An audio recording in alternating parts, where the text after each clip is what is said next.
माणिकराव कोकाटेंना मिळणार का दिलासा? शासनाच्या सदनिका लाटल्याप्रकरणी आज सुनावणी. नाशिक जिल्हा सत्र न्यायालयानं माणिकरावांनी ठरवलं होतं दोषी. मुंबई महानगरपालिकेची आज विशेष सभा. स्थायी समितीची सदस्यांची होणार निवड. शिक्षण समितीवर 22 महानगरपालिका सदस्यांची होणार निवड. मुंबई महापालिकेचं विरोधी पक्षनेतेपद पहिल्यांदा महिलेकडे. किशोरी पेडणेकर होणार मुंबई महापालिकेच्या विरोधी पक्षनेत्या.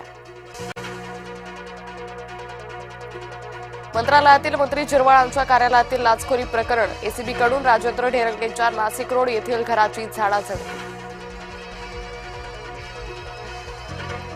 मंत्री नरहरी जिरवाळ उपमुख्यमंत्री सुनेत्रा पवारांची घेणार भेट. मंत्रालयातील लाच प्रकरणानंतर जिरवाळ अडचणीत. विरोधी पक्षाकडून जिरवाळांच्या राजीनाम्याची मागणी.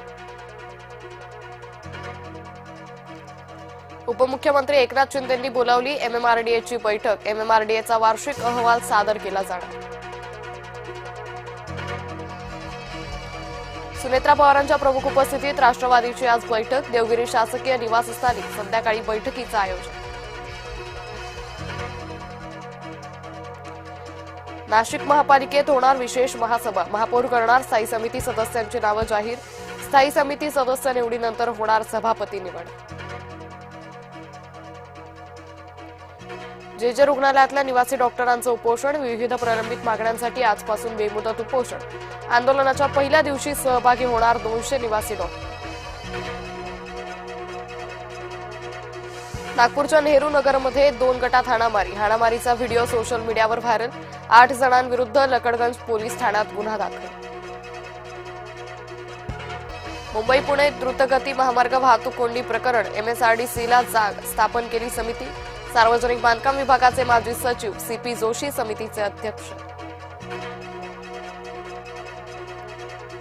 भंडाऱ्यात बिबट्याचा युवकावर हल्ला. हल्ल्यात युवक जखमी झाल्याची माहिती. वनविभागाच्या टीमनं डॉट मारून केले रेस्क्यू. नाशकात कुंभमेळ्याच्या विकास कामांवर शेतकऱ्यांचा आक्षेप. पुरेसा मोबदला मिळत नसल्यानं शेतकरी आंदोलनाच्या पवित्र्यात.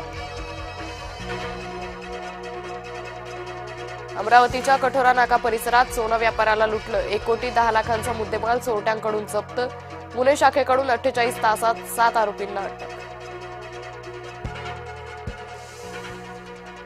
मुंबईतील हवेची गुणवत्ता खालावली. वांद्र्यात सर्वाधिक प्रदूषित हवेची नोंद. वातावरण धुरकट झाल्यानं प्रदूषणात आणखी भर.